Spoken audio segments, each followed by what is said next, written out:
नमस्कार दोस्तों। परसों जो एएलपी का नोटिफिकेशन निकला है जिसमें 5,696 वैकेंसी है, जो कि पब्लिश होने के बाद मुझे बहुत सारे व्हाट्सएप पे मैसेज आए हैं कि सर इसका एलिजिबिलिटी क्या रहता है, यानी कि एजुकेशनल क्वालिफिकेशन क्या रहता है, सिलेबस क्या रहता है, एज क्या रहता है, एज हर एक कैटेगरी एससी एसटी ओबीसी जो कि एक्स सर्विसमैन है उनका सबका क्या क्या है। अभी क्या है ना कि मैं हर एक को तो मैसेज करके बता नहीं पाऊंगा, इसलिए एक वीडियो बना के सबको ये यूट्यूब पे डाल रहा हूँ और उस हिसाब से सब लोग को पता चलेगा कि इसमें क्या क्या है। तो चलिए देखते हैं कि जो एएलपी का एजुकेशनल क्वालिफिकेशन एलिजिबिलिटी और सिलेबस क्या क्या है, और नोटिफिकेशन जो 2024 में निकला है वो इलेक्शन के पहले इसको कंप्लीट किया जाएगा। तो मेरा आप सब लोग को ये निवेदन है कि जम के तैयारी को लगिएगा, क्योंकि ये मौका आपको फिर से नहीं आएगा। क्योंकि जो भी अभी जो वैकेंसी निकली है 5,696 कुछ है, वो कुछ भी वैकेंसी नहीं है। हर डिवीजन हर रेलवे के लिए उसमें से 300 या 400 वैकेंसी आ रही है। अगर आपको इसमें सिलेक्ट होना है तो जम के पढ़ाई करनी पड़ेगी, वरना कुछ नहीं होगा। चलिए सिलेबस और एलिजिबिलिटी के बारे में देखते हैं। तो अभी हम देखेंगे इधर जो भी नोटिफिकेशन निकला था जो CN 2024, उसमें असिस्टेंट लोको पायलट लेवल 2 का पोस्ट है। 19,900 उसका ग्रेड पे है, जिसमें कि सैलरी आपको अच्छी खासी आ जाती है, 40-50 हज़ार के ऊपर ही शुरुआत में आ जाएगी। उसका भी वीडियो हमारे यूट्यूब चैनल पे है, तो आप वहाँ जाके देख सकते हैं। जो PW के कैंडिडेट है जिनका भी कोई फिजिकल डिसेबिलिटी है वो इसमें नॉट अप्लीकेबल है, तो कृपया करके वो अप्लाई करके अपना समय और पैसा ना वेस्ट किए।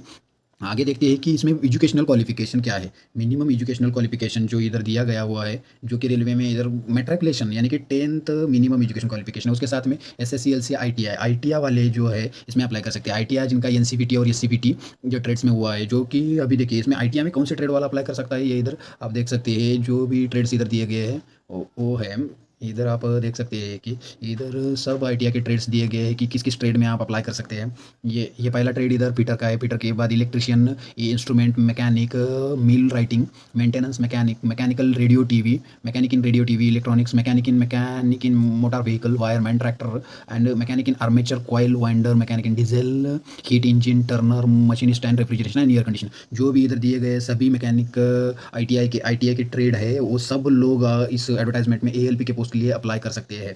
उसके बाद में आगे क्वालिफिकेशन दिया गया है।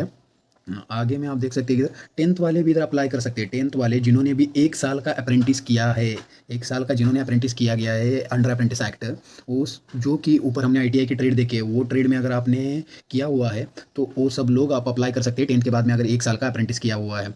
उसके आगे जो क्वालिफिकेशन दिया गया है वो है डिप्लोमा होल्डर। डिप्लोमा होल्डर और कौन सी ब्रांच के लिए डिप्लोमा होल्डर, मिनिमम 3 ईयर का डिप्लोमा आपका अगर हुआ होगा, 3 ईयर का डिप्लोमा इसमें ज़रूरी है।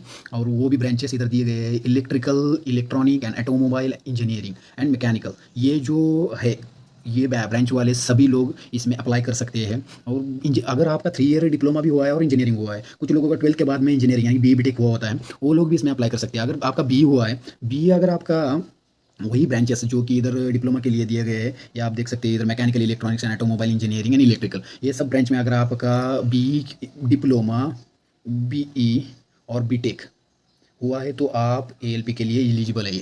इसका मिनिमम क्वालिफिकेशन ITI है, पर इसमें डिप्लोमा BE के भी कैंडिडेट अप्लाई कर सकते हैं। इसीलिए मैं ITI वाले और डिप्लोमा वाले कैंडिडेट को कहना चाहता हूँ कि दोस्तों इसमें आपका कंपटीशन BE BTech वाले लड़कों के साथ भी है, तो जम के तैयारी कीजिए, क्योंकि वैकेंसी बहुत कम है। इसमें बढ़ने की आशंका है, बढ़ सकती है वैकेंसी, पर अभी के लिए तो हमारे पास जो डाटा है उसके हिसाब से इतनी ही वैकेंसी है, तो आप जम के तैयारी को लगिए। इसमें नेक्स्ट पॉइंट आता है हमारा जो एज का जो क्राइटेरिया है। एज, बहुत लोगों को एज के बारे में कन्फ्यूजन होता है। जो मिनिमम एज रेलवे ने अभी बताया है उनके एडवर्टाइजमेंट में, वो है 18 से 30 ईयर का एज। रेलवे ने कहा है कि जो जनरल का बंदा है, जनरल और EWS का बंदा है, उसके लिए 18 से 30 ही एज क्वालिफिकेशन रहेगा। तो एज रिलैक्सेशन कुछ कास्ट और कुछ कैटेगरी के अनुसार वो बदलता है, कम्युनिटी और कैटेगरी के अनुसार वो जो रिलैक्सेशन है वो बदलता है। अभी हम कम्युनिटी और कैटेगरी के हिसाब से एज रिलैक्सेशन क्या क्या दिया गया है वो देखते हैं। SC ST के जो कैंडिडेट है उनके लिए 5 साल का रिलैक्सेशन है। OBC जिनका नॉन क्रिमिनल है उनके लिए 3 साल का रिलैक्सेशन है। एक्स सर्विसमैन कैंडिडेट जो कि एक्स सर्विसमैन UR और EWS है, उनके लिए 3 साल का है, यानी कि वो 33 साल तक कर सकता है। और ex serviceman OBC non criminal वाला है, वो 6 साल का रिलैक्सेशन है, वो 36 ईयर तक कर सकता है। और SC ST के कैंडिडेट के लिए 8 साल का, अगर एक सर्विसमैन है तो वो 38 के लिए। इन जनरल हम कहेंगे तो SC ST का कैंडिडेट अगर विदाउट एक सर्विसमैन है तो उसके लिए 35 साल, OBC का नॉन क्रिमिनल वाला है उसके लिए 33 साल, और एक्स सर्विसमैन कैंडिडेट के लिए 3, 6 और 8 साल रिस्पेक्टिवली रिलैक्सेशन है। उस हिसाब से आप किस में बैठे, उस हिसाब से आप आपका कैलकुलेट करके अप्लाई करने के पहले देख लीजिए। उसके आगे एज रिलैक्सेशन जो रेलवे में अभी कार्यरत लोग हैं, वो जो रेलवे में ग्रुप D और ग्रुप C के पोस्ट पे अभी कार्य कर रहे हैं, उनके लिए रिलैक्सेशन तीन दिया गया है। पर रेलवे में कार्य करने का उनका 3 साल का दौर खत्म होना चाहिए, यानी कि 3 साल हो गए होने चाहिए जो कि उनको ज्वाइन करके। और अगर वैसे कैंडिडेट UR EWS के है तो उनके लिए 40 साल का ये एज दिया गया है। अगर वही कैंडिडेट ओबीसी नॉन क्रिमिनल वाला है उसके लिए 43 ईयर का है, और वही कैंडिडेट अगर एससी एसटी का है इसके लिए 45 ईयर का इधर एज रिलैक्सेशन दिया गया है। अगर रेलवे में अभी कार्यरत लोग हैं उनके लिए भी अच्छी खासी अपॉर्चुनिटी है। अगर आप रनिंग स्टाफ में आना चाहते हैं तो वेलकम है आपका, आप आ जाइए। मैं 4 साल के रनिंग स्टाफ में काम कर रहा हूँ। अगर वो काम के बारे में आपको कोई भी दिक्कत हो, तो कोई भी जानकारी चाहिए हो, तो मुझे आप कमेंट में बता सकते हैं, मैं आपको बता दूंगा। आगे जो कैंडिडेट रेलवे की जो क्यूसी एडमिनिस्ट्रेटिव है उसमें काम करते हैं, जैसे कि ईसीसी बैंक रह गया, रेलवे की छोटी छोटी कंपनियां है उसमें काम करता होगा, तो उसके लिए 5 साल का एज रिलैक्सेशन दिया गया है। अभी आगे जो एज रिलैक्सेशन आप देख सकते हैं, फीमेल कैंडिडेट जिनका जिनका भी वो वीडियो डिवोर्स हुआ है या ड्यूटी से सेपरेट हो गए हैं, उनके लिए ईडब्ल्यूएस के और यूआर के लिए 35 साल का है, ओबीसी के लिए 38 साल का है, और एससी एसटी के लिए 40 साल का है। ये भी अच्छा है, रिलैक्सेशन दिया है रेलवे ने। पिछले एडवर्टाइजमेंट ये नहीं था, अभी क्या एडवर्टाइजमेंट है। तो आप जिसमें भी आप क्वालिफाई है उस हिसाब से आप आपका ये जो देख लीजिए कि अप्लाई करने के पहले देख लीजिए। और जिनका भी आईटीआई का कोर्स कंप्लीट हुआ है और जिन्होंने भी अप्रेंटिस एक्ट के अंदर अप्रेंटिस किया है, उनके लिए जितने टाइम का आपने अप्रेंटिस किया है उतना ही एज रिलैक्सेशन दिया गया है। और जिन्होंने 25 साल के पहले अप्रेंटिस किया है उनके लिए भी एज रिलैक्सेशन अलग से दिया गया है। इधर आप देख सकते हैं, तो यूआर के और ईडब्ल्यूएस के कैंडिडेट के लिए 35 ईयर है, ओबीसी के कैंडिडेट के लिए 38 ईयर है, एससी एसटी के कैंडिडेट के लिए 40 यानी कि 40 ईयर एज आप मैक्सिमम लिमिट है, तो अप्लाई कर सकते हैं। आगे हम देखेंगे, आगे और कुछ कुछ कैटेगरी उन्होंने दिखाई गई है कि आप अप्लाई करने के समय आपका बर्थ डेट क्या होना चाहिए। इधर आपको आसानी से पता चलेगा कि आप एप्लीकेबल है या नहीं। इधर जो दिया गया, अगर यूआर का और ईडब्ल्यूएस का कैंडिडेट हो तो 2/7/1994 अगर उसका बर्थ डेट है, उसके पहले का है तो वो अप्लाई नहीं कर सकता, अगर उसके बाद का है तो अप्लाई कर सकता है। ओबीसी के कैंडिडेट के लिए वैसा है, 2/7/1991 के पहले का है तो नहीं कर सकता, और बाद का है तो कर सकता है। एससी एसटी कैंडिडेट के लिए वैसा है, 2/7/1989 के पहले का है तो नहीं कर सकता, और बाद का है तो कर सकता है। ऑल कैंडिडेट का मिनिमम एज 18 साल का है, तो जिनका भी एज 1/7/2006 के बाद में जिसका भी बर्थ हुआ है वो इसमें अप्लाई नहीं कर पाएगा, क्योंकि उसके 18 साल कंप्लीट नहीं होगी। और कुछ चीज़ें इन्होंने बताई कि eligible candidate relaxation more than 1 ground, जो भी कैंडिडेट कैटेगरी का या रिलैक्सेशन का फायदा ले रहा है उसको एक ही ग्राउंड पे ले सकता है। अगर 2 ग्राउंड में एलिजिबल है तो उसमें से भी एक ही का वो लाभ ले पाएगा, कम्युलेटिव आपको नहीं मिलेगा 2 का, क्योंकि इसके 3 साल उसके 3 साल वैसे नहीं हो सकता है, इसलिए एक ही आपको रिजर्वेशन मिलेगा। जो भी एक्स स्टेशन मास्टर है उनके रिलैक्सेशन का 5.1 पैरा में दिया गया है। एससी एसटी और OBC applying against the vacancies is not any age relaxation. अगर सीबीटी 1 के बाद में आपका अगर अगेंस्ट वैकेंसी में जा रहे हैं तो इधर एज रिलैक्सेशन नहीं मिलेगा। तो आगे इन्होंने ये दिया गया है। चलिए आगे देखते हैं, आगे सिलेबस, मेन पॉइंट आज के वीडियो का अपना मेन पॉइंट जो है ना, यो है सिलेबस। अभी एग्जाम तो आ गया है, एग्जाम का प्रिपरेशन भी करना है, वो प्रिपरेशन कैसे करना है ये भी तो पता हो ना। क्या क्या सिलेबस आता है, कैसे एग्जाम होगा, कितने मार्क का होगा, कितने समय का होगा, ये सब भी तो पता होना चाहिए। इसीलिए अभी आप ध्यान से देखिए, candidate who are applied for online only, candidate apply कर सकते हैं इसमें 1 एप्लीकेशन ऑनलाइन। अगर आपने एक से ज़्यादा एप्लीकेशन कर दिया तो आपके दोनों एप्लीकेशन रिजेक्ट हो जाएगी। 2018 में हमारे समय में वैसा हुआ था, तो इसलिए मेरा आपको निवेदन है कि बिल्कुल वैसा ना कीजिए। 2 जगह पे एप्लीकेशन ना डालिए, एक ही जगह पे एप्लीकेशन पूरा विचार और एनालिसिस करके डालिए, और फिर उसका जम के तैयारी करके सीबीटी 1 दीजिए। ये प्रोसेस रहेगा कैसे एग्जाम का, पहले होगा फर्स्ट टेस्ट सीबीटी, बाद में होगा सेकंड स्टेज सीबीटी, बाद में कंप्यूटर टेस्ट होगा, इसको ही साइकोलॉजिकल टेस्ट बोलते हैं, हम साइको बोलते हैं। फिर डॉक्यूमेंट वेरिफिकेशन होगा और फिर मेडिकल वेरिफिकेशन होगा। मेडिकल में आपको A1 फिट होना है, 6/6 का विजन होना ही होना है। अगर मेडिकल में A1 फिट नहीं है तो आपको रिजेक्ट कर देंगे, कलर ब्लाइंडनेस बिल्कुल नहीं चलता है। तो अभी आप अभी देख लीजिए कि मेडिकल स्टैंडर्ड कैसे लगते हैं, और नहीं तो आपका खाली पीली में टाइम वेस्ट हो जाएगा और लास्ट के स्टेज में आप उसमें रिजेक्ट हो जाएंगे। जिनका मेडिकल सही है वो लोग इसमें अप्लाई कीजिए, नहीं तो आपका टाइम वेस्ट हो जाएगा। इन्फॉर्मेशन एग्जाम का जो इन्फॉर्मेशन है आपका वो बता दिया जाएगा, वो वाया में SMS और मेल, और आपके रिक्वेस्ट पे कोई भी एग्जाम आपके लिए चेंज नहीं की जाएगी। अगर एडमिनिस्ट्रेशन को जरूरी है तो एडमिनिस्ट्रेशन एग्जाम को पोस्टपोन कर सकता है, चेंज कर सकता है। आपके लिए किसी भी कारण पे